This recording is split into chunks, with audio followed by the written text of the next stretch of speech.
There's nothing worse than sleeping or sitting in a hot tent. Today we're going to talk to you guys about why your tent is getting hot and probably the best ways to avoid it. So the first one is look for shade, of course, when you're picking your spot, especially if you can find a combination of shade but also wind flow, so you're not too close to anything that would block wind flow, maybe kind of on top of a mountain where there's also tree cover. That'll be the best. This one kind of seems obvious, and to some extent it is, but there's probably like levels of shade, kind of the good, better, best levels of shade. Find something that's going to keep your tent covered throughout the day if possible. If you're doing kind of a multi-day trip where you've kind of set up camp for a few days, you're going to want your tent to be in the shade as much as possible because it's going to get hot during the day, and it's just all that hot air is going to get trapped in there.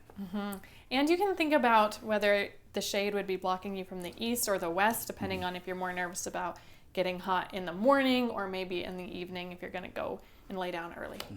Okay, so I just thought of another one that's not actually on our little list here, but I'm going to just ask you what you think about it. What about just taking your tent down during the day? If you're not going to use it, just like laying it flat. Do you think that would help? I think it probably would help a lot. Yeah, it would have to not contain all that heat, and then it's a probably really fast way to air it out completely. All right, the next step we have here is just opening your tent door or windows. This is just going to help with the ventilation. One of the reasons tents get really hot is just that they're poorly ventilated.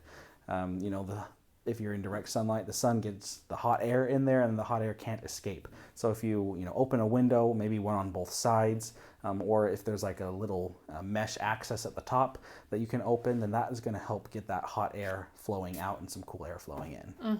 Especially like you said, anything that'll open at the top will help the most because heat rises, and so it's naturally going to go that direction. So if the rain fly is too close to the tent, it's tied down too tight, then there's not going to be good airflow. So try to get the rain fly as far away from everything as possible. Maybe even consider having it off completely. Another one that could help if you're in an area where there's trees but maybe not a ton of shade, if you have an extra tarp that you could use, you could create kind of like a lean-to or some sort of shade covering so that you can just make sure that your tent is in the shade all day, whether or not there's good tree coverage. It's worth the extra work, I think. And then finding a light colored tent. There are pros and cons to both colors, but if heat's an issue for you where you go camping, then definitely lighter colors are going to stay cooler than dark. Well, we actually have a full article on our website about this topic, so if you want to learn more or find some other good tips or tricks to keeping your tent cool while you're out camping, then go over there, check out that article, and thanks for watching.